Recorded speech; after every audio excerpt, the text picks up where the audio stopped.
ወደፊት የሚታየኝን የእውነቱን ለመናገር ተስፋ ነው። ወልቃይትን መኖሪያ እንዳደረገው እኮ በግልጽ ነው። እስቲ አሁን አንተ ከፈለገ ቆይ እስቲ በፕሪቶሪያ ስምምነት መሰረት የወልቃይትን ጉዳይ ለምንድን ነው የማይፈታውስ? ለምንድን ነው ወልቃይት ያማራ ነው ብሎ በይፋ ያላደረገው? በጀት ያልመደበለት 8 ዓመት ሙሉ ነው አይደል? ለምንድን ነው? በአብን ዙሪያ ያሉ ሰዎች በያዙት አቋም የሚሰደቡ ናቸው። አሁን ዛሬ አስረስ ጽፎባቸዋል። አስረስ ነው የጻፈባቸው፣ እኔ አይደለሁም። ምን አላቸው አስረስ? በሆዳቸው የወደቁ ለብልጽግና መገረድን ምርጫቸው ያደረጉ ባንዳዎች ብሏቸዋል። ከህሊናቸው የተፋቱ የአብይ አማሮች ብሏቸዋል። ደመቀ ዘውዱ ጀግና ነኝ፣ ሐምሌ 5 እኮ እንደዚህ ያረኩ ነኝ፣ እኔ እኮ አማራ ምሸት ነኝ ብሎ የዚህ አስመላሽ ኮሚቴ ምናምን ብሎ ግን ተጠሪነት ለማን ነው? የማን ጓደኛ ነው? የዘመነ ወይ የተፈራ ማሞ ጓደኛ ነው እንዴ? የሱ ጓደኛ አይደለም፣ የሽመልስ አብዲሳ ጓደኛ ነው። ሰላም እንዴት ናችሁ ውድ ቤተሰቦቻችን? ይህ ዘኢትዮጵያ የዩቲዩብ ቻናላችን ነው። እኔ ደግሞ አማሃ ደገፋ ነኝ። በወቅታዊ ፕሮግራማችን ተመልሰናል። በዛሬው ፕሮግራማችን እንግዲህ ሰሞኑ በጣም መነጋገሪያ የሆነ ጉዳይ ነው የወልቃይት ጉዳይ። እዛ አካባቢ ያሉት ሴራዎች ምንድን ናቸው፣ ማን ምን እያለ ነው የሚሉትን ጉዳዮች እንፈትሻለን። በዚህ መሀል የሚነሱ ጥያቄዎች አሉ፣ እነሱን እናነሳለን። የኮሎኔል ደመቀ ዘውዱ ጉዳይ በጣም መነጋገሪያ ሆኗል። እነማን ናቸው እየተቃወሟቸው ያሉት ኮሎኔል ደመቀ ዘውዱን? እነማን ናቸው እየደገፏቸው ያሉት? ይሄ ተቃውሞና ድጋፍ ምን ይነግረናል የሚሉትን ጉዳዮች እናነሳለን። እዚህ ላይ የተሰጡ ሌሎች አስተያየቶችንም ደግሞ እናነሳለን። ማንነታቸውን የመጠርጠር ጉዳይ የሚነሳል። አማራ ናቸው አይደሉም፣ አማራ ሲሉ ኦሮሞ ሲሉ ትግራይ ሲሉ ኢትዮጵያዊ ሲሉ የራሳቸውን ብያኔ የሚሰጡ ሰዎች፣ የራሳቸውን የዜግነት ሰርተፍኬት ማደል የሚፈልጉ ሰዎች ብዙ እንደሚሉ ይታወቃል። ይህንንም ጉዳይ በጥቂቱ ለማለት ለመዳሰስ እንሞክራለን። ወልቃይት አካባቢ የመንግስት ዓላማ ምንድን ነው የሚል ትንታኔ የሚሰጡ ሰዎች አሉ። እሱንም እንዲሁ በወፍ በረር ለማንሳት እንሞክራለን። ለሁሉም ከኛ ጋር አብራችሁ ስትቆዩ እነዚህን ጉዳዮች የምናነሳሳበትን ፕሮግራም ነው የምትከታተሉት። አብራችሁን እንድትቆዩ የአክብሮት ግብዣችን ነው። ከሁሉ አስቀድሞ ቻናላችንን ሰብስክራይብ ማድረግ፣ የደወል ምልክቱን መጫን እንዳይዘነጉ ልናስታውሱ እንወዳለን። ቪዲዮዎቻችንን ደግሞ እንዲሁ ሼር እና ላይክ ብታደርጉልን ብዙዎች ጋር ስለሚደርሱ እንዲደርሱ ትረዱናላችሁና እሱንም ማድረጋችሁን እንዳትዘነጉ እንዲሁ ለማስታወስ እንወዳለን። ስለምታደርጉት የትኛውም ትብብር ሁሉ ግን አስቀድመን ልባዊ ምስጋናችንን ለማቅረብ እንወዳለን። በቀጥታ ወደ ዛሬው ፕሮግራማችን እናልፋለን። አብራችሁን ቆዩ።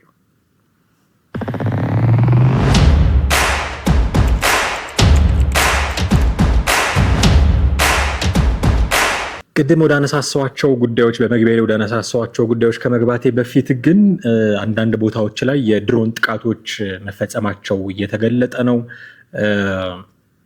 አርብ ሌሊት ለቅዳሜ አጥቢያ ላይ ከሌሊቱ 9 ሰዓት ከ30 እስከ 10 ሰዓት ባለው አካባቢ በኢንቴቤ የሚባል አካባቢ እንዲሁም ገንዴብታ የሚባል አካባቢ እንዲሁም ደግሞ እንዳ ማርያም ሸዊቶ አካባቢ የተፈጸሙ የድሮን ጥቃቶች እንዳሉ ነው የሚነገረው። አይሱዞዎች የጦር መሳሪያ ጭነው ሲንቀሳቀሱ ነው ይሄ ጥቃት የተፈጸመባቸው። ጦር መሳሪያው በበርበሬና በሌሎች ሸቀጣ ሸቀጦች የተሸፈነ እንደነበረም ከስፍራው የሚወጡ እንዲሁ መረጃዎች ያመላክታሉ። በሌላ የድሮን ጥቃት በዚህ እንዳ ማርያም ሸዊቶ የሚባለው አካባቢም ከሌሊቱ 11 ሰዓት ከ30 አካባቢ ነው ጥቃቱ የተፈጸመው። በአጠቃላይ ህወሓት በጠለምት የከፈተውን ውጊያ የፕሪቶሪያ ስምምነትን ያፈረሰ ነው በሚል እንዲህ ያሉ የድሮን ጥቃቶችም እየተወሰዱበት እንዳለ ነው እየተነገረ ያለው። ኦኬ፣ ከዚህ ጋር ተያይዞ በወልቃይት አስመልክቶ የሚነሱት ጉዳዮች እንዲህ የጦርነት ዘገባ እየተሰራባቸው ያሉ ብቻ ሳይሆኑ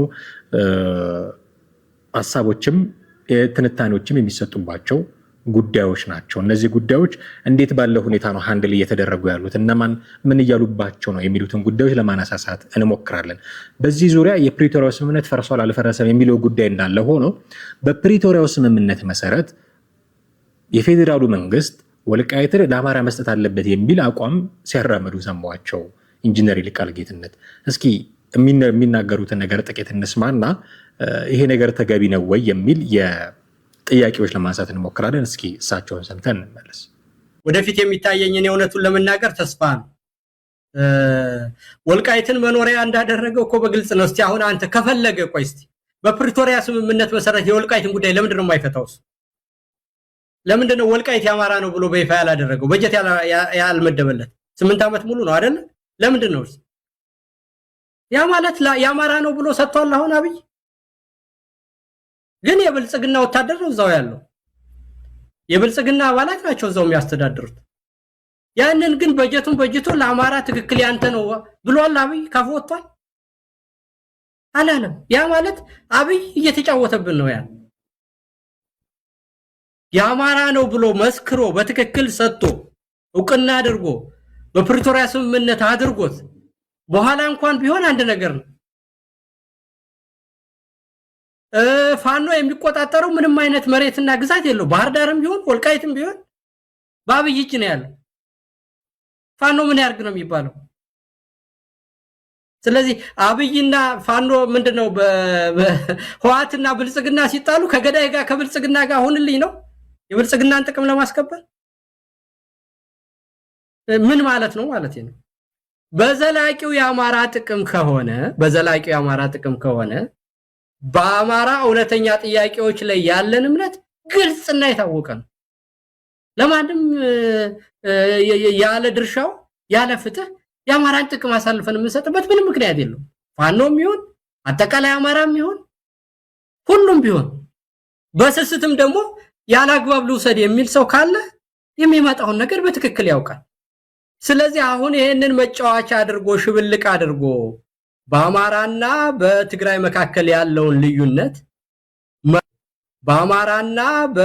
መካከል ያለውን ልዩነት መኖሪያ ስትራቴጂ ያደረገው አብይን ነቅሎ ፍትሃዊ የሆነ ኢትዮጵያን በብሔረሰቦችም ሆነ በፖለቲካ ኃይሎች ድርድር የወደፊቱን ኢትዮጵያ መበየን ነው የሚያዋጣ። አሁንም ለአማራ አልሰጠውም። አብይ በይፋ የምናውቀው ማጭበርበሪያው ነው። ለዛ ማታለያ ያደረገ እንደውም የአማራን ኃይል መሰንጠቂያ ነው ያደረገው፣ መክፈያ። የአማራ ጥያቄ ሆኖ እኔም ማልመልሰው አንድ ሌባና ራሱን ለጥቅሙ የሰጠና አብይ ላይ በሆድ የወደቀ ሰው ለአማራ ሐሳቢ ለጎንደር ሐሳቢ፣ እኔ ደግሞ የአማራ የሆኑ ጥቅሞች ጎንደር አካባቢ ያሉ የማይመለከተኝ ወይም ዘመነ። አሁን ይሄንን የሚሰማ ሰው አለ? በአንድ ጉርጓድ የተቀበሩ ወጣቶች ባሉበት ሀገር ውስጥ ከአብይ ጋር እበላባይ ሆዳም ካድሪ የጎንደር አማራንም ይሁን የጎጃም አማራንም ይሁን አጠቃላይ ወደፊት የአማራን ጥቅም በምንም አይነት እዛ አካባቢ ያሉ ሰዎች ለእንደዚህ አይነት ነገር የሚበቁም ሰዎች አይደሉ። እነዛ ከከፋፈሉንም ደግሞ እነዛ ሰው ነው የጎንደር ጥቅም አስከባሪ የጎጃም ጥቅም አስከባሪው ነው አብይ የገዛው ሰው። እንደው እንዴት ቢንቁን ነው የምልህ። እንደው መጀመሪያውንስ ሁለተኛ የትግራይ ኢሊትስ ቢሆንም በዚህ በተዘበበ ሁኔታ ከአማራ ኃይል ጋር መጣላትና ያልተገባ ግጭት የት ድረስ እንዳደረሰን አጠቃላይ ይሄን ጠፍቶት እንደውዛች ወልቃይት ላይ ብቻ ተሸጉጦ ለአብይ መጫወቻ ይሆናል ብለህ ነው የምታስብ?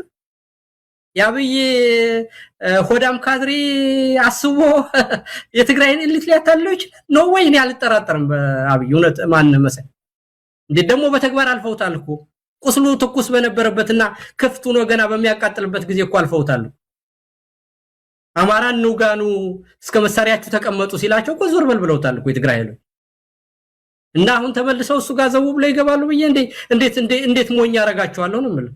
እነዛ ሰዎች እኮ እንደው ሞኝ እንደው ዝም ብለህ ቅሬታ ሁሉ ባለበትና የፖለቲካ ፍሉድ ስለሆነ እንደው ፖለቲከኛ ደፍሮ አይናገርም እንጂ ዛር ባትል ሃልደር ኤክስፒሪየንስ ሊሆኑ ሰዎች ናቸው። ዝም ብለው እንደዚህ አይጃጃሉም። ያንን ደግሞ አልፈውታል። ከኤርትራ ጋር ተባብረው ሲሰሩ ቅሬታ ስለሌላቸው አይደለም። በፖለቲካ ግን ውሳኔዎች አስቸጋሪ ሁኔታዎችን አልፎ ያንን ገደል አልፎ የተሻለ ነገር መወሰን ትልቅነትና የሚያስከብር ስራ ወደፊትም በትውልድ ውስጥ የሚያስከብር ነገር ስለሆነ ነው። የፋኖ ኃይሎችም ቢሆኑ አጠቃላይ መዋቅራዊ ለሆነው ችግርና አሁን ለደረስንበት ችግር በኋላ ተጠያቂ ስላደለ አይደለም። ግን ይሄንን አልፈን ወደፊት መሄድ የምንችልበት መንገድ ካለ መሪነት ማለት በዚህ አስቸጋሪ ሁኔታ ውስጥ አልፎ መልካም ነገር ማምጣት እንጂ ባለፈ ቁስል ውስጥ እያለቀሱ መኖር እንደማይሆን አውቀው ጎበዝ፣ ደፋር፣ አርቆ አስተዋይ መወሰን የሚችሉ የፋኖ አመራሮች ስለመጡልን። ኦኬ እንደሰማችሁት እሳቸው አብይ ነው የሚሉት። እኔ ፌደራል መንግስቱ እያልኩ ነው የማወራው። ፌደራል መንግስቱ በፕሪቶሪያ ስምምነት መሰረት ወልቃይትን ይስጠን። ከዚህ በፊት በነበረው ፕሮግራሚ ላይ በግለሰብ በጣም ተጽዕኖ የሚያሳድርበት ሀገር ውስጥ ነው ያለ ነው የሚል ነገር ማንሳቴን ታስታውሳላችሁ ብዬ አስባለሁ። እና እሱን ፕሮሞት ላለማድረግ ነው እሳቸው አብይ ሲሉ የፌዴራል መንግስት በመንግስት መዋቅር ውስጥ ብንነጋገር ይሻላል። መልመድ አለብን ይሄንን የግለሰብ ውሳኔዎች ባናደርገው። ኦፍኮርስ ግለሰቦች ናቸው ተሰብስበው ውሳኔዎች የሚወስኑት ምናምን፣ ግን እከሌ እንዲያድርጉ የከሌ ወታደር የሚሉ ጉዳዮች እንድንለማመድ የሚያደርጉን ጉዳይ መጥፎ ነው። ስለዚህ በመዋቅር ደረጃ ብናወራ ይሻላል ብዬ ነው። ምን አሉ? የፌዴራሉ መንግስት በፕሪቶሪያው ስምምነት መሰረት ወልቃይትን ሊሰጠን ይገባል፣ መቼ ሰጠን የሚል ጥያቄ ነው ያነሱት። ኦኬ የፕሪቶሪያው ስምምነት ወልቃይት ለአማራ ይሁን ይላል ወይ የሚል ጥያቄ ማንሳት አለብን። አይ እዛ ስምምነት ላይ ተገኝተን መከራከር ነበረብን፣ አንድ ጥያቄ ነው፣ ምናልባትም ተገቢ ጥያቄ ነው። ቢካተቱ ኖሮ ኦኬ በኢትዮጵያዊነት ከቲፒኤልኤፍ ተቃራኒ ተሰልፎ በተዋጋው ኢትዮጵያዊነት በኩል ተወክላችኋል የሚል ምላሽ መኖሩ ጠፍቶኝ አይደለም። ያኔ ሲነሱ የነበሩ ጥያቄዎች ምላሽ ይሰጥ የነበረው ይሄ ነው። ግን እንደ ክልል እንደ አማራ ክልል ቲፒኤልኤፍ እንደ ትግራይ ክልል ስለሆነ የተደራደረው እንደ አማራ ክልል መወከል ነበረብን የሚል ጥያቄ ምናልባት ተገቢ ጥያቄ ያ ሆኖ ቢሆን ኖሮ አሁን የምናያቸው ነገሮች ምናልባት በግማሽ ችግሮች ሲፈቱበት የነበረበት ጉዳይ ሊሆን ይችላል ብዬ አስባለሁ። ፕሪቶሪያ ላይ ከተሰራው ትልቁ ስህተት አንዱ የኤርትራ መንግስትንና የአማራ ክልል እንዲሁም የአፋር ክልልን አድሬስ ያላደረጉ ውሳኔዎች ነበሩ። እኔ እንደዛ አስባለሁ አትሊስት። እና ሆኖ እንዲህ አይነት ነገሮች ይገቡናል የሚል ጥያቄ ማንሳት አንድ ነገር ነው። ግን የአወዛጋቢ መሬቶች በህገ መንግስቱ መሰረት ይፈታሉ የሚለውን የፕሪቶሪያን ስምምነት ይዘህ ወልቃይትን ለእኔ ሰጠኝ ብለህ የምጠይቅበት አግባብ የለም። ፖለቲከኛ ናቸው። ኢንጂነር ይልቃል ጌትነት ረጅም ጊዜያቸውን በፖለቲካ ያሳለፉ ሰው ናቸው። ስምምነቱ ላይ የሌለ ነገር ነው እየጠቀሱ ያሉት። በፕሪቶሪያው ስምምነት መሰረት ለእኛ ይስጠን ወልቃይትን። ምን ማለት ነው ይሄ? የፕሪቶሪያው ስምምነት የሚለው ምንድን ነው? አወዛጋቢ መሬቶች በህገ መንግስቱ መሰረት ይፈታሉ። ህገ መንግስቱ የሚለው ምንድን ነው? በቃ በህገ መንግስቱ መሰረት መጠየቅ አንድ ነገር ነው። የለም በኃይል ነው የምንወስደው ብሎም ሌላ አማራጭ መውሰድ አሁን እንዳለው በኃይል ነው የተወሰደው፣ እሱም ሌላ አማራጭ ነው። የፕሪቶሪያው ስምምነት ስለ ወልቃይት ምንም የሚለው ነገር የለም። በጥቅሉ አወዛጋቢ መሬቶች በህገ መንግስቱ መሰረት ይፈታሉ ነው የሚለው። በቃ በህገ መንግስቱ መሰረት ይፈታሉ ካለና የፕሪቶሪያው ስምምነት መከበር አለበት የሚል አቋም ካላቸው ኢንጂነር ይልቃል ጌትነት በህገ መንግስቱ መሰረት እንዲፈታ መጠየቅ ነው የሚችሉት። በፕሪቶሪያው ስምምነት መሰረት ለእኛ ይሰጠን ማለት አይችሉም። አንደኛ። ሁለተኛ ፕሪቶሪያ ዓላማው ይሄ አልነበረም። ዓላማው ተኩስ ማቆም ነው። ዓላማው ሰላም መፍጠር ነው የነበረው። ገጭጓ የሚሉ ነገሮች አሉት። ከሞላ ጎደል ግን ተሳክቶ ነበር። አሁን እየተሸራረፉ እየመጡ ነው አሁን የምንሰማቸው ነገሮች ሁሉ የሆኑት። ኦኬ ኮሎኔል ደመቀ ዘውዱ አማራ አይደለም ወይ? ኮሎኔል ደመቀ ዘውዱ የሚመራው አካል አማራ አይደለም ወይ? ተከዜ ዘብ የሚለው አማራ አይደለም ወይ የሚል ጥያቄ ደግሞ ማንሳት አለብን። ለምን? ወልቃይትን እያስተዳደሩ ያሉት እነሱ ናቸው። ከጦርነቱ በፊት የትግራይ የነበረውን መሬት የአማራ አድርገው እያስተዳደሩ ነው እነ ኮሎኔል ደመቀ ዘውዱ። ኦኬ ኮሎኔል ደመቀ ዘውዱ ላይ ካልተማመንክ በስተቀር ይሄንን ጥያቄ አታነሳም። ለኛ ስጡን አትልም።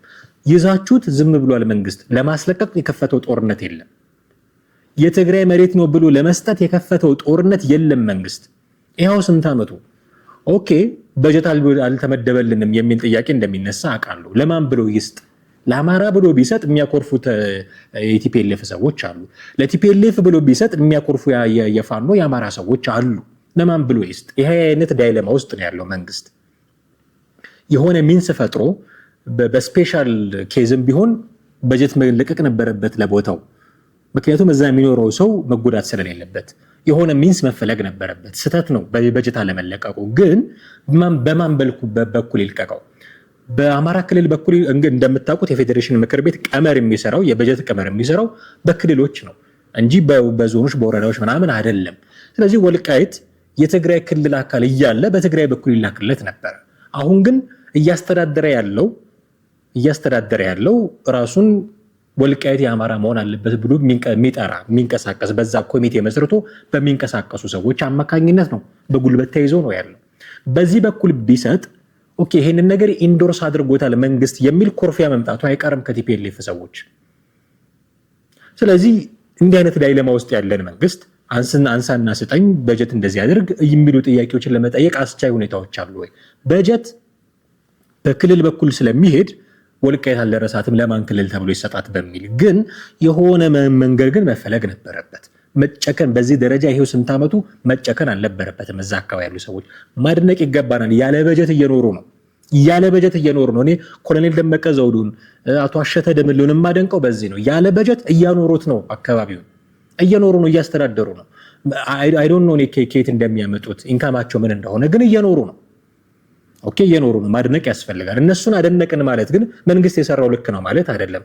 ኦፍ ኮርስ ህጋዊ መሰረት ልከተል ብሎ እንደሆነ በዚህም ልስጥ ጥያቄዎችን ገና ከመነሻቸው ለማድረቅ ብሎ እንደሆነ አውቃለሁ። ግን የአማራ ክልልንና የትግራይ ክልልን ጭቅጭቅ ፈርቶ እዛ አካባቢ ያሉ ሰዎችን በዚህ ደረጃ ከበጀቱን ነፃ ማድረግ አግባብ ነው ብዬ አላስብም። የሆነ ሚንስ ሊፈለግላቸው ይገባል። ነገር ግን ለአማራ ይሰጥ መንግስት ለአማራ ይስጥ ምንድነው ወልቃይትን የሚል ጥያቄ ካነሱ ኢንጂነር ይልቃል ጌትነት ኮሎኔል ደመቀ ዘውዱ የአማራ አይደሉም ወይ? አሁን መንግስት አንስቶ ሰጥቷቸዋል እያልኩኝ አይደለም። ለኮሎኔል ደመቀ ዘውዱ ለአማራ አንስቶ ሰጥቷል እያልኩኝ አይደለም። ግን ይዘውታል፣ የአማራ ክልል አድርገው እያስተዳደሩት ነው እነ ኮሎኔል ደመቀ ዘውዱ። ይሄ ልክ አይደለም ብሎ ድሮን አላከም፣ ወታደር አላከም መንግስት። ስለዚህ ዝም በማለት አትሊስት ተስማምቷል። ይሁን ብሎ ባያጸድቅላቸውም አሁን ጥያቄያቸው እኮ እነ ኮሎኔል ደመቀ ዘውዱ በታሪካዊ አጋጣሚ ይዘነዋል፣ ከዚህ በኋላ እንለቀውም፣ ግን ይጽደቅልን፣ በቃ በመንግስት ደረጃ ይጽደቅልን ነው ጥያቄያቸው። ከጸደቀላቸው በጀት የሚያገኛሉ፣ ሌሎች ነገሮች ጥቅማ ጥቅሞችም ሊኖሩት ይችላሉ። ስለዚህ ይጽደቅልን ነው። መንግስት ደግሞ አይ አላጸድቅም ማለት ሳይሆን አጸድቃለሁ አላጸድቅም አላለም፣ ግን ማጽደቁን አለማጽደቁን ትቶት ቦታው የእናንተ አይደለም ልቀቁ የሚል ውሳኔ እንኳን አልወሰነም። ያንን ለማስለቀቅ የላከው ወታደር እንኳን የለም። እንዲህ አይነት የላከው ወታደር የለም። ስለዚህ በአማራ ክልል እያለ ተስማምቶታል ማለት ነው። አትሊስት ለጊዜው ዝም ብሏል ማለት ነው። ኦኬ ለአማራ ሰጥቷል መንግስት የሚል ድምዳሜ ላይ ባንደርስም በዝምታ ግን ፈቅዷል። ዝም በማለት ወታደር ባለመላክ ያንን ቦታ ልቀቁ ባለማለት የሁል ጊዜ ጥያቄያቸው ከቲፒኤልኤፎች እዛ አካባቢ የአማራ ኃይሎች አሉ፣ በፕሪቶሪያው ስምምነት መሰረት ይልቀቁልን ነው የሚሉት። ኢንጂነር ይልቃል ደግሞ መጥቶ በፕሪቶሪያው ስምምነት መሰረት ለኛ ይሰጣን እያሉ እነዛ ደግሞ በፕሪቶሪያው ስምምነት ይልቀቁልን ለነሱ ተሰጥቷል እያሉ ይጋጫል እኮ ሲጀመር ነገሩ። ሁሉም የሚጠቅሰው ፕሪቶሪያው ስምምነት ነው፣ የሚያነሷቸው ነገሮች ግን እርስ በርስ የሚጋጩ ናቸው። የሆነ ሆኖ መንግስት በዝምታ አትሊስት በዝምታ ፈቅዷል ብዬ አስባለሁ። ውሰዱት የእናንተ ነው ህጋዊ መሰረት አለው ብሎ ባይልም ዝም ብሏል። አትሊስት ይሄን ዝም ያለላቸው ሰዎች አማሮች ናቸው። በአማራ ክልል ውስጥ አድርገው ነው እያስተዳደሩት ያሉት ምንም እንኳን በጀት ባይኖረውም። ስለዚህ ኮሎኔል ደመቀ ዘውዱን በአማራነታቸው አታምኗቸውም ወይ? አሁን ይሄን እዚህ ጋር ነው ጥያቄ የሚነሳው። ለመንግስት ያደሩ ምናምን ኮሎኔል ደመቀ ዘውዱ የመንግስት ተቃዋሚ ሆኖ ቢሆን ኖሮ አሁን ያለው መንግስት ላይ ጦር ያነሱ ሰው ሆኖ ቢሆን ኖሮ ወልቃይትን የኛ አድርገዋል ብለው የሚጨፍሩት አንደኛ ኢንጂነር ይልቃል ጌትነት ነበሩ። ግን ከመንግስት ጋር ሰላም ስለሆኑ እነዚህ የመንግስት ካድሬዎች በራሳቸው ብልጽግና ቢሆኑም ባይሆኑም ሰዎቹ አማራ ከሆኑ ወልቃይት በአማራ ስር ነች ማለት ነው። ለምንድን ነው በፕሪቶሪያው ስምምነት አምጣና ስጠኝ እያሉ ማላዘር? ወይስ አስረስ እንደሚለው የአብይ አማራ እያላችኋቸው ነው? ኤርሚያስ ለገሰ በደንብ ሲያወራው ነበር። ይሄ የአብይ አማራ የሚባሉት ሰዎች የአብይ አማራ የሚባል ጉዳይ አለ ብለዋል። እስቲ ኤርሚያስ ለገሰን ጥቂት እንስማውና በጣም የሚያስቁ ነገሮች አሉት። ጥቂት እናነሳለን። ኤርሚያስ ለገሰን እንስማው ስለ አብይ አማራ። በአብን ዙሪያ ያሉ ሰዎች በያዙት አቋም የሚሰደቡ ናቸው። አሁን ዛሬ አስረስ ጽፎባቸዋል። አስረስ ነው የጻፈባቸው፣ እኔ አይደለሁም። ምን አላቸው አስረስ? በሆዳቸው የወደቁ ለብልጽግና መገረድን ምርጫቸው ያደረጉ ባንዳዎች ብሏቸዋል። ከህሊናቸው የተፋቱ የአብይ አማሮች ብሏቸዋል። የአብይ አማሮች። እኔ አንዳንዴ አስረስ ተናበቡ አሚን ይሄ የአብይ አማሮች የምናምን አማሮች የሚለውን ለምሳሌ አንዱ ያመጣው ይሄ ያየሰው የሚባለው ጋዜጠኛ ነው። መጽሐፉን ሳነቦ ስላየሁት ብዙም በዘገባዎቹም ሲያነሳ ሰማዋለሁ። የአብይ አማሮች የሚል መጽሐፉ ብዙ ቻፕተር ላይ የአብይ አማሮች የአብይ አማሮች የአብይ አማሮች የሚል አለው። በነገራችን ላይ ያየሰው ስርወ ግንዱ አንዳርጋቸው ጽጌ ነው። ስርወ ግንዱ ነፍሱን ይማረውና ይሄ የኤርትራዊው የጋዜጠኛው ማስታወሻ ተስፋዬ ገብረ ማርያም ስርወ ግንዱ አመጣጡ እስቲል ብትሄዱ የሻዕቢያ ስርወ አመጣጥ ነው ያለው። ይሄ የአብይ አማሮች የምናምን አማሮች የምናምን ጥቁር አማሮች አሁን አንዳርጋቸውን አገኘሁትና ጥቁር አማሮች አለኝ ይላል። ርዕሱ ራሱ የተስፋዬ ገብረአብ ላይ ብትሄዱ አንዱ ቻፕተር ጥቁር አማሮች የሚል ነው። ከዚህ በፊት አሳይቻቸዋል።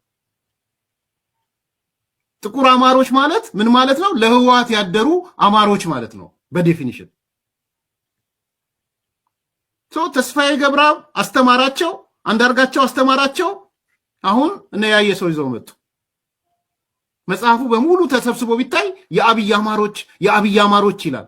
የአብይ አማሮች የተስፋዬ ገብረአብ ውርስ ማለት ነው። የአንዳርጋቸው ውርስ ማለት ነው።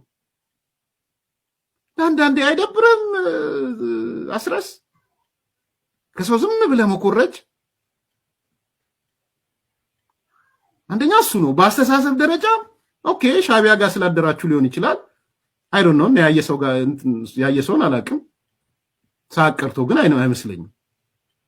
ሁለተኛ ግን ያልገባህ ነገር እርስ በራስ አትናበቡም ያልኩት ለምሳሌ ያየሰው የአብይ አማሮች ሲል መጽሐፉ ላይ ሄዳችሁ ማንበብ ትችላል። አንደኛውን ዮሐንስ ቦያለውን ነው የአብይ አማሮች የሚለው። አንዳንዴ እንደው በጣም እኮ ነው የሚገርመው።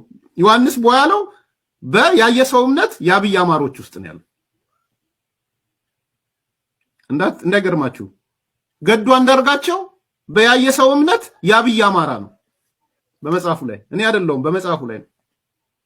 ገዱ አንዳርጋቸው የአብይ አማራ ነው አኮርዲንግ ቱ ያየሰው መጽሐፍ።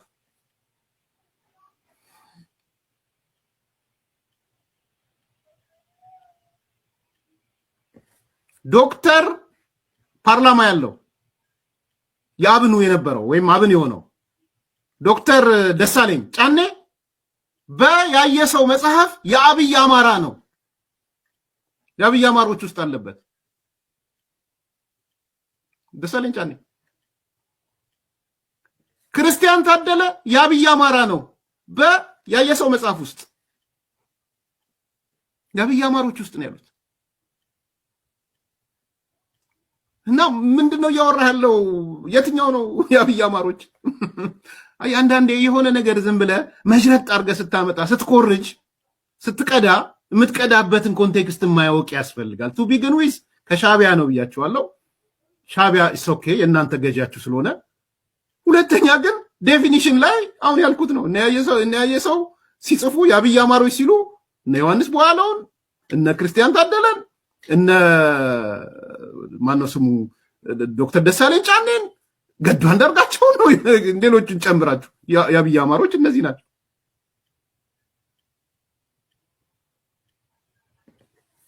ተመልከቱ። ይገባችኋል? ምንም እኮ የቀይ ፖለቲካ አሁ የሚባል እንዴት እናገናኘው የሚል ነገር እኮ የለም። እንደሰማችሁት ነው። አስረስ ነው የጻፈው ብሎ ያነበበልንን ነገር ስለ አብይ አማራ የሚባል ነገር የአብይ አማሮች የሚባሉትን ሰዎች አስመልክቶ የአየሰው መልስን መጽሐፍ ሲጠቅስ ነበር። ኤርሚያስ ለገሰ የማነው ያ ጋዜጠኛው ተስፋዬ ገብረአብን ሲያነሳ ነበረ። የቲፒኤልኤፍ የሻቢያ እርሾ አለው ብሎ ሲናገር ነበር። አንዳርጋቸው ጽጌን ጉዳይ ሲያነሳ ነበር። እኔ ግን የሚቆረቆረኝ አማራነትን ሰጪም ፈቃጅም ነን ብለው የሚያስቡ ሰዎች አሉ። የሆነ ነገር ስታደርግ አማራ ነህ የሚሉ የሚያጸድቁልህ፣ የሆነ ነገር ስታደርግ ደግሞ የለም አማራ አይደለህም ብለው የሚከለክሉ የሚነሱ። አማራ ክልል ውስጥ ብቻ አይደለም፣ ሌሎችም ቦታዎች ኦሮሚያ ውስጥም ትግራይ ውስጥም በቃ የብሔር ፖለቲካ ያመጣው አንዱ ችግር እነሱ የሚፈልጉትን ነገር ስታደርግ ብቻ ነው የእነሱን ብሔር ማንነት የሚሰጡ። በኢትዮጵያን ውስጥም እንደዛ ነው እና ከመሬት ይነሱና ሁሉም ለነሱ የሚጠቅም ነገር ስትናገር የነሱን ፍላጎት የሚያስፈጽም ነገር ስታደርግ ወይ ለነሱ ፍላጎት ስታድር በቃ ይሸልሙሃል ብሔራቸውን። እና እንደዚህ ነው የሆነ ያለው። አስረስም እያደረገ ያለው እንደዛ ነው። እና ኮሎኔል ደመቀ ዘውዱም ይህንን ችግር ነው አሁን ፌስ እያደረጉ ያሉት። በእነ ኢንጂነር ይልቃል ጌትነት አሰራር፣ አነጋገር፣ አጠራር መሰረት አማራ አይደሉም ማለት ነው። ሰው ከብልጽግና ጋር የወገነው ሁሉ ለነሱ አማራ አይደለም። ከመንግስት ጋር የወገነው ሁሉ ለነሱ አማራ አይደለም። አሁን ባለው ሁኔታ በነገራችን ላይ ከዚህ በፊት ከቲፒኤልኤፍ ጋር የወገነው ሁሉ ነበር አማራ አይደለም የሚባለው። አሁን ባለው ሁኔታ ግን ለነዚህ ሰዎች አማራ ከቲፒኤልኤፍ ጋር የወገነ ነው። አማራም እኮ ነው በምን መስፈርት ነው? አማርኛ በመናገር ነው? ክልል ውስጥ ተወልዶ በማደግ ነው? በምንድን ነው አማራም እኮ ነው? ለምንድን ነው እናንተ ስትፈልጉ የምትሰጡት ስትፈልጉ የምትነሱት አማራ ያደረጋችሁት? ሁሉም ጋር እኮ እንደዚህ ነው። ኦሮሚያ ውስጥም እንደዛ ነው። ሲፈልጉ ኦሮሞ የሚያደርጉ የማያደርጉ የነ ጀዋር መሐመድ ስራ እኮ ይሄ ነው። ቲፒኤልኤፍ ውስጥም እንደዛ ነው። አሁን ጌታቸው ረዳን ትግሬ ነው የሚለው ማን ነው? ጻድቃንን ትግሬ ነው የሚለው ማን ነው? ከቲፒኤልኤፍ ጋር ሲሆኑ ትግሬ ናቸው ይባላሉ፣ ይሰየማሉ። ከነሱ ግን ተገንጥለው ከመንግስት ጋር ሲሆኑ በቃ ባንዳ ናቸው ይባላሉ። አማራ ውስጥ እየሆነ ያለው እንደዛ ነው። ከዛ እንደውም ሌላ ስም አወጡላቸው። አሁን ኤርሚያስ በነገረን መሰረት የአብይ አማሮች ብለው ስም አወጡላቸው። ስለዚህ ሪሊ አማራ አይደላችሁም እያሏቸው ናቸው። ኮሎኔል ደመቀ ዘውዱ ፌስ እያደረጉት ያለው ችግር ይሄ ነው። ይህንን ችግር ነው ፌስ እያደረጉ ያሉት። አማራ ነኝ ብለው የወልቃይት ማንነት አስመላሽ ኮሚቴ የሚባል አቋቁመው ወልቃይት የአማራ መሆን አለባት ብለው ነው ኢንታየር ላይፋቸውን ሲታገሉ የኖሩት ኮሎኔል ደመቀ ዘውዱ። አሁን በእሳቸው ቁጥጥር ስር ነው የጸጥታ ጉዳዮችን የሚመሩት እሳቸው ናቸው። አስተዳደሩ ደግሞ የሚመራው በአሻተ ደምለው ነው። ሁለቱም አማሮች ናቸው። አትሊስት አማራ ነን ብለው ነው ራሳቸውን አይደንቲፋይ ያደረጉት። ይመጡና እነዚህ ሰዎች እነ ኢንጂነር ይልቃል ጌትነት ይመጡና የለም እነዚህ ሰዎች ቢይዙትም ለአማራ አልተሰጠም። አማራ አይደሉም ወይ እናንተ ናችሁ ወይ ሰጭነሾች? አማራነትን ማንነትን የምትሰጡት የምትነሱት እናንተ ናችሁ ወይ? እኔ ይሄ የብሔር ፖለቲካ ከዚች ሀገር ተነቅሎ ካልወጣ በስተቀር እንዲህ አይነት ጉንጫ አልፋ ክርክሮች መቼም የሚለቁን አይመስለኝም። ጉንጫ አልፋ ክርክሮች ይህ ምንም ጠብ የሚል ነገር የሌለባቸው ጉንጫ አልፋ ክርክሮች ናቸው። መች እንደ መዥገር ተጣብቆብን መች እንደሚለቀን አላቅም።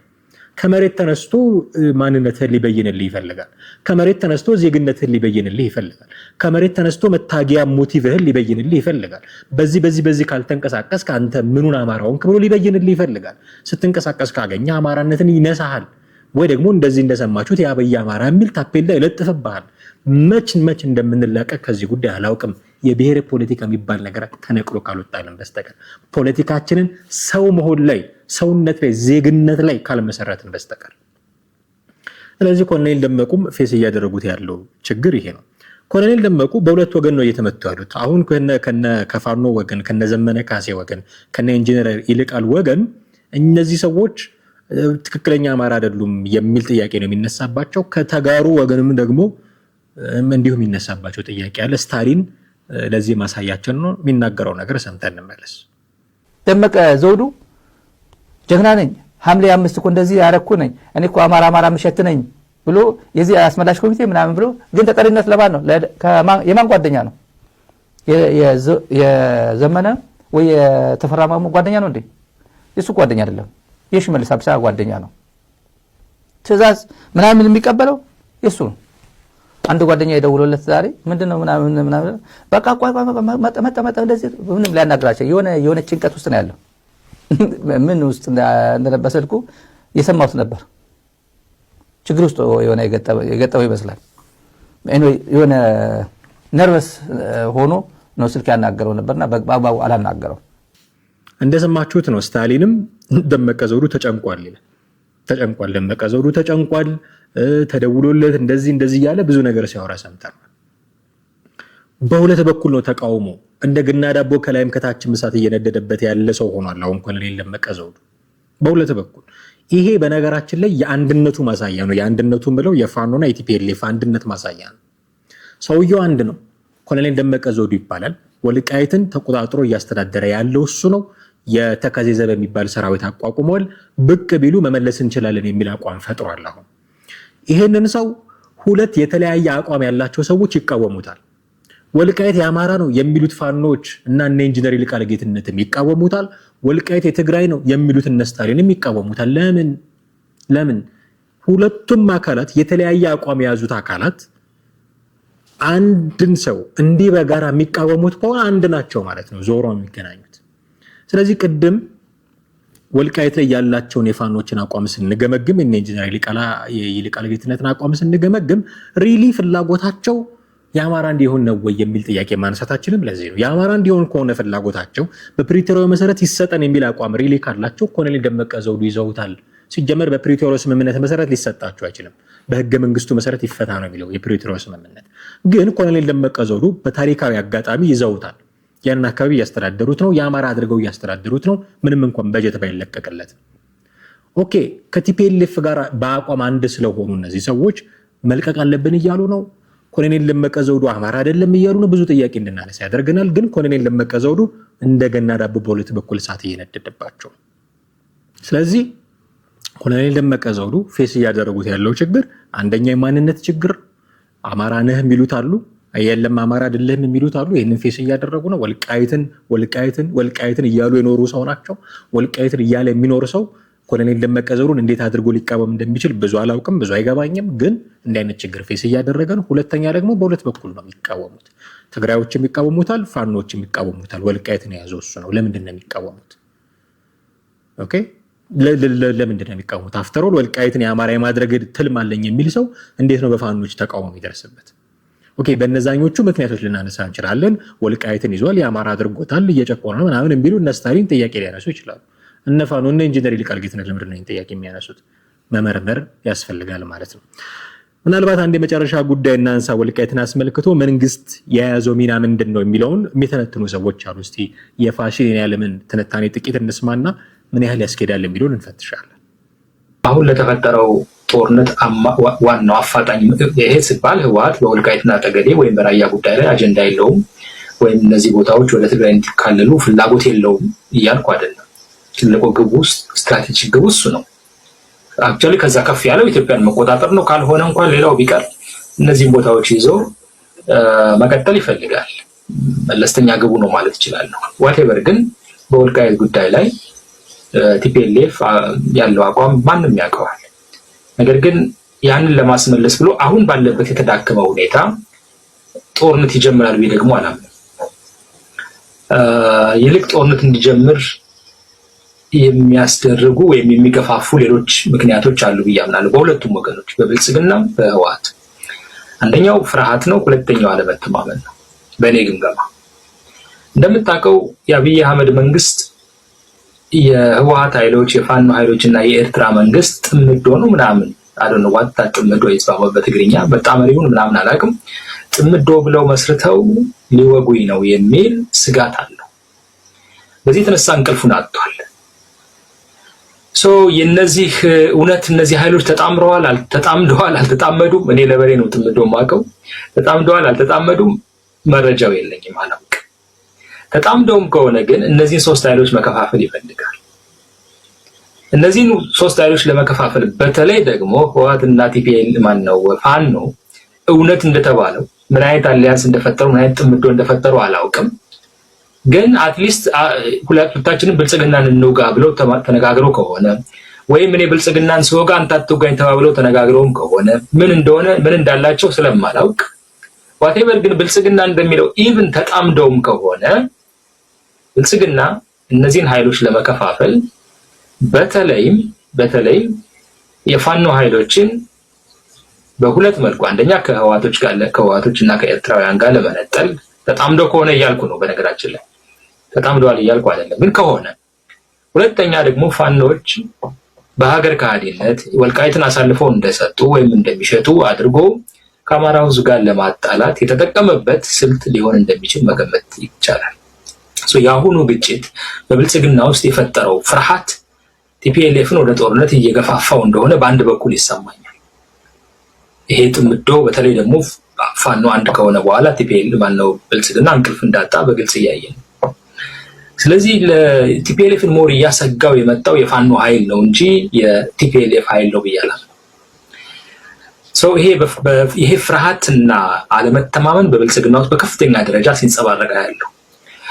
በህወሓቶች በኩል ደግሞ እንቅልፍ የሚነሳቸው ሌላ ደግሞ ችግር አለ። ያው ምንድነው ብልጽግና እያደራጀ ያለው ነፃ መሬት ነው ሀራ መሬት ምናምን የሚሉት አፋር ክልል ውስጥ የሚያደራጃቸው ጌታቸው ረዳ የሚመሩት ጦር ወይም እነሱ የሚደግፉት ጦር በህወሓቶች ላይ ስጋት ፈጥሯል። ብልጽግናዎች ይህን ኃይል በገንዘብ እየደገፉ መሳሪያ እየደገፉ በሰው ኃይል እያጠናከሩ አንድ ቀን እኛን ወቅተው ክልሉን ይቆጣጠሩታል የሚል ከፍተኛ ስጋት አላቸው። ብልጽግናዎች በቲፒኤልኤፍ ላይ ትንኮሳ በቀጥታ ከመፈጸም እነዚህን ኃይሎች ትንኮሳ እንዲፈጽሙ እየገፋፉ ቲፒኤልኤፍ እንቅልፍ እንዳይኖረው ያደርጋል። ወይም ደግሞ ቲፒኤልኤፍ ከጥምዶ ወጥቶ ከህወሓት ጋር ማነው ከብልጽግና ጋር እንዲጣመድ ይፈልጋሉ። ተጣምዶ እንኳን በእነሱ ሐሳቤ ነው የማወራው። ስለዚህ ቲፒኤልኤፍንም የመነጠል ስትራቴጂ ነው። በአንድ በኩል ፋኖን በወልቃይት ጠገዴና በራያ ምክንያት ከዚህ ጥምዶ ከሚሉት ኃይል እንነጥላለን ብሎ በማሰብ በሌላ በኩል ደግሞ ይሄ ባይሳካላቸው ህወሓቶችን በራያ በምንድን ነው የሚባሉት በዚህ በሐራ ምድር ነው ነፃ መሬት በሚሏቸው እና አፋር ክልል ውስጥ በሚያደራጇቸው ኃይሎች አማካኝነት እያስበረገቡ ከዚህ አሊያንስ እንዲወጣ ለማድረግ የሚጠቀሙበት ስልት ነው። ሁለቱም በፍርሃት ውስጥ ነው ያሉት። ሁለቱም ባለመተማመን ስሜት ውስጥ ነው ያሉት። የሁለቱም ኦብጀክቲቭ ስልጣናቸውን ማስጠበቅ ነው።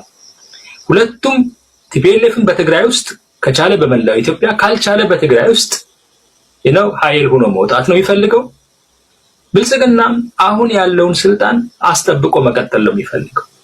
ኦኬ እንደሰማችሁት ነው ፋሲሌን ያለም እሱም አብይ ነው የሚለው። እንግዲህ ይሄ የተጣባን ነገር አለ። አብይ እንዲያርጉ እኔ መንግስት እያልኩ መቀጠል እፈልጋለሁ። መንግስት አቋሙ ምንድነው? ምን አይነት ሚና ሊጫወት ይችላል?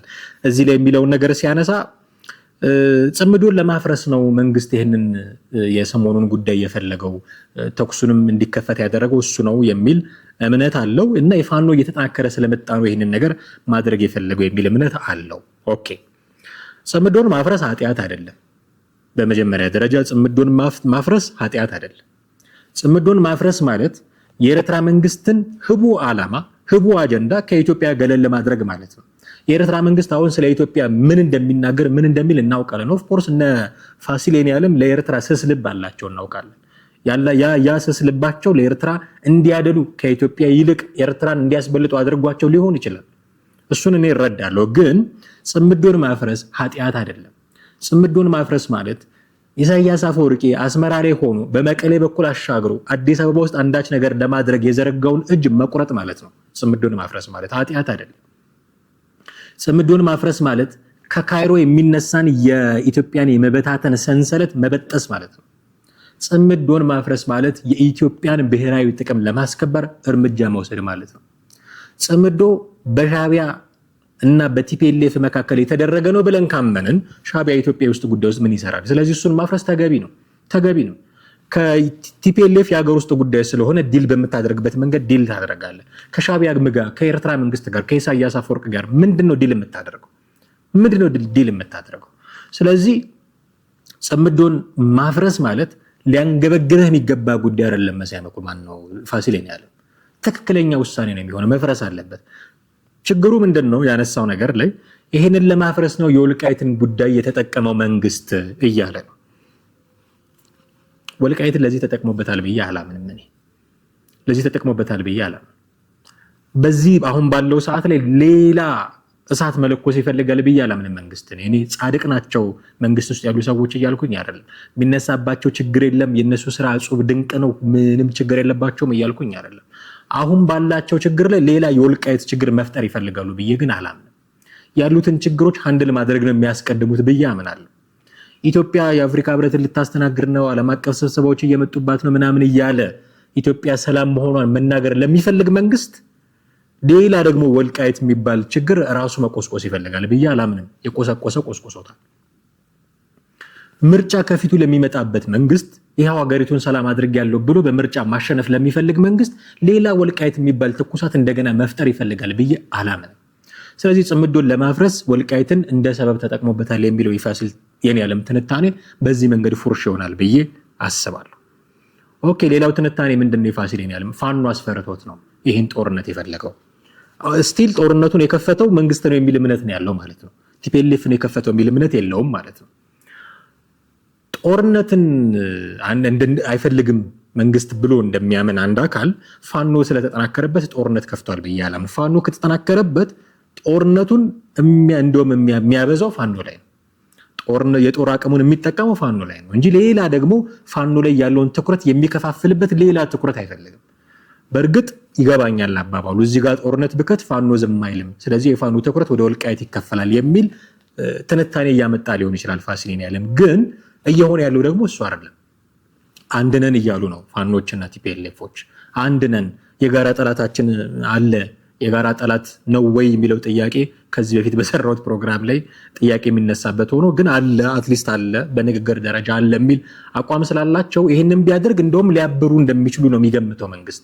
አንተ በቅድለት ቦይ ብቻ አይደለም የሚፈሰው፣ ብዙ ነገሮችን ሊያይ ይችላል። ስለዚህ ወልቃይት ላይ የሆነ ነገር ባደርግ እንደውም አንድነታቸውን ላጠነከረላቸው ሊሆን የሚል ስጋት ውስጥም ሊገባ ይችላል። ስለዚህ ጦርነትን ይፈጥራል ይፈልስፋል የሚል እምነት የለኝም። እኔ ብዙ ጊዜ መንግስት ስልጣኑን ለማቆየት ጦርነትን ይፈጥራል የሚሉ ነገሮች ብዙ ሲነገሩ አይገባኝም። ብዙ ነኝ አይገባኝም። ከተሳሳትኩኝ እታረማለሁ። የሚያስረዳ ሰው ካለ ለመረዳት ዝግጁ ነኝ። ግን መንግስት ሀገሪቱ ሰላም ናት የሚለውን ነገር መሸጥ ይፈልጋል። ይህንን ሸጦ ይህንን ሐሳብ አደባባይ ላይ ሸጦ ከዛ ስብሰባዎች እንዲመጡለት ይፈልጋል። የውጭ ሀገራት ጫና እንዲቀንስለት ይፈልጋል። እናንተ እኮ ሰላም አይደላችሁም የሚል ጫና እንዲቀንስለት ይፈልጋል። ስለዚህ ሰላም ነው የሚፈልገው ብዬ አምናለሁ። መንግስት ጦርነት ይፈልጋል ብዬ አላምንም። ስልጣኑን ለማስጠበቅም ቢሆን ጦርነት ይፈልጋል ብዬ አላምንም። ከፊቱ መጪው ምርጫ ነው። አገሪቱን ሰላም አድርጌያለሁ ብሎ ማሸነፍ ነው የሚፈልገው። የውጭ መንግስታትንም እንደዚሁ መቋቋም ይፈልጋል። የብሔራዊ ጥቅሟን ለማስጠበቅ የውስጥ ጦርነቶችም እንዲቆሙ ይፈልጋል ብዬ አስባለሁ። የኤርትራ መንግስትን፣ የግብፅን አሁን ከሰሞኑ ዶናልድ ትራምፕ የሚያደርጉት ነገር ይታወቃል። ስለዚህ በግብፅ በኩል አንዳች ተጽዕኖ ሊመጣ ይችላል። ከሶማሊያ፣ ከሱዳን የሚመጡ ችግሮች እነሱን ሁሉ ለመቋቋም የውስጡን አንድነት ማጠንከር ይፈልጋል ብዬ አምናለሁ። በዚህ መሰረታዊ ሀሳብ ስናየው መንግስት ሪሊ ጦርነት ይፈልጋል ወይ? አይ ዶንት ቲንክ ይፈልጋል ብዬ አላስብም። ግን እነዚህ ሰዎች የሚሉት መንግስት ስልጣኑን ለማስጠበቅ ጦርነት ይፈልጋል። ምንም ቢሆን ግን መንግስት ፈለገም አልፈለገም፣ ቲፒኤልኤፍ ጀመረም አልጀመረም ጦርነት እቃቃ ጨዋታ አይደለም። እቃቃ ጨዋታ አይደለም። የሰው ነብስ ነው የሚሞትበት፣ የሰው ነብስ ነው የሚጠፋበት። ይሄንን ከግምት ውስጥ በማስገባት ሁሉም ወገን ጦርነት በቃ ሊባል ይገባል። ከዚህ በፊት ኖሞር ምናምን የሚባል መልእክት ለአሜሪካ ሲላክ ነበር። ኖሞር ዋር፣ ከዚህ በኋላ በቃ ጦርነት መቆም አለበት። ኢትዮጵያ ከዚህ በኋላ ጦርነትን አፎርድ ማድረግ አትችልም። ህዝቧም ጦርነትን መሸከም የሚችል ጫንቃ የለውም። ሁሉም ሰው የትዕግስትን ጫፍ ሊያሳየን ይገባል። ጦርነት ውስጥ ዘው ብሎ መግባት መቆም አለበት። ስለዚህ እቃቃ ጨዋታ አይደለም ጦርነት። ሁሉም ሰው እኔ ስላልኩኝ ሊቆም የሚችል ነገር እንዳልሆነ አውቃለሁ፣ ግን ህሊናዬን አይወቅሰኝም። ጦርነት መቆም አለበት፣ ከዚህ በኋላ ጦርነት አያስፈልግም ብዬ ልቤን ሞልቼ ተናግሬያለሁ፣ አፌን ሞልቼ ተናግሬያለሁ። ህሊናዬን አይወቅሰኝም። በእኔ ንግግር ምክንያት የሚቆም ጦርነት እንደሌለ አውቃለሁ። በእኔ ሀሳብ ሰጪነት ምክንያት የሆኑ ሰዎች ወደ ህሊናቸው ተመልሰው የመሳሪያ ላንቃቸው ላይዘጉ ይችላሉ። ከህሊና ወቀሳ ግን ነፃ ነኝ። በለው ያዘው፣ ፍለጠው፣ ቁረጠው ግን አላልኩም። ጦርነት በቃ ነው ያልኩት። በዚህ የአእምሮ እርካታ ይሰማኛል። ስለዚህ መብቃት አለበት ጦርነት። እቃቃ ጨዋታ አይደለም። የሚሞተው የሰው ነብስ ነው፣ የሚጠፋው የሰው ነብስ ነው፣ የሚወድመው የሀገር ኢኮኖሚ ነው፣ የሚጎዳው የሀገር ብሔራዊ ጥቅም ነው። በዚህ ምክንያት ጦርነት መቆም አለበት። ይህን መልእክት በመጨረሻ ማስተላለፍ ፈልጋለሁ። ውድ ቤተሰቦቻችን ይህን ይመስል ነበረ የዛሬው ዝግጅታችን። አብራችሁን ስለቆያችሁ እጅግ አድርገን እናመሰግናችኋለን። የእናንተ ሀሳብ አስተያየት ምንድነው ብናውቅ ደስ ይለናል። ቻናላችንን ሰብስክራይብ አድርጉ፣ የደወል ምልክቱን ተጫኑ። ቪዲዮቻችንን ሼር እና ላይክ ብታደርጉልን ይህን መሰል ቪዲዮዎች ብዙዎች ጋር ሊደርስ ስለሚችል ለዛ ስለምትረዱን እሱን ማድረጋችሁን አትዘንጉ። እጅግ አድርገን እናመሰግናችኋለን። አማሃ ደገፋ ነበርኩኝ። ጤና ይስጥልን።